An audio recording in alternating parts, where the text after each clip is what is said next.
আসসালামু আলাইকুম everyone, this is Mohammad আল ফয়াজউদ্দিন তালুকদার। আশা করি আপনারা সবাই ভালো আছেন। সো আজকে আমরা জানবো কিভাবে কোনো কিছু নিশ্চিত করা অর্থে প্রশ্ন করতে গেলে আমরা এই কথাগুলো ইংরেজিতে কিভাবে জিজ্ঞেস করতে পারি। ফর এক্সাম্পল, আমরা যদি বলতে চাই এটা কি একটি আইডি কার্ড, তাহলে আমি কিভাবে প্রশ্ন করতে পারি। ওকে, সো এটা জানার জন্য আজকে আমাদের সাথে আছেন সজীব স্যার ফ্রম স্পোকেন বেচ 169। ওয়ালাইকুম আসসালাম স্যার।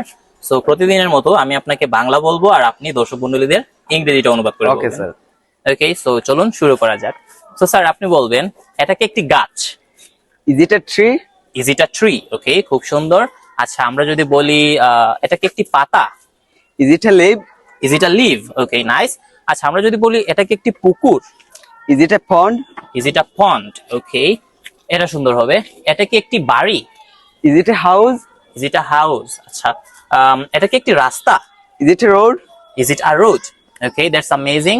সো বন্ধুরা, আশা করি আপনারা বুঝতে পারছেন আমরা যখনই কোনো প্রশ্ন করতে চাই নিশ্চিত করা অর্থে যে এটা কি ড্যাশ কিনা, তখন আমরা ইজ ইট দিয়ে প্রশ্ন করতে পারি। যদি ওইটা একটা হয়, একের অধিক হলে আমরা বলতে পারি আর দিস। ওকে, ওইটা নিয়ে আমরা অন্যদিন আলোচনা করব। যদি আপনারা না বুঝে থাকেন অবশ্যই কমেন্ট বক্সে আমাদের জানাবেন। সো চোখ রাখুন প্রাক্সিস হবিগঞ্জ পেজটাতে এবং দেখতে থাকুন Servenix YouTube channel. Thank you, আল্লাহ হাফিজ।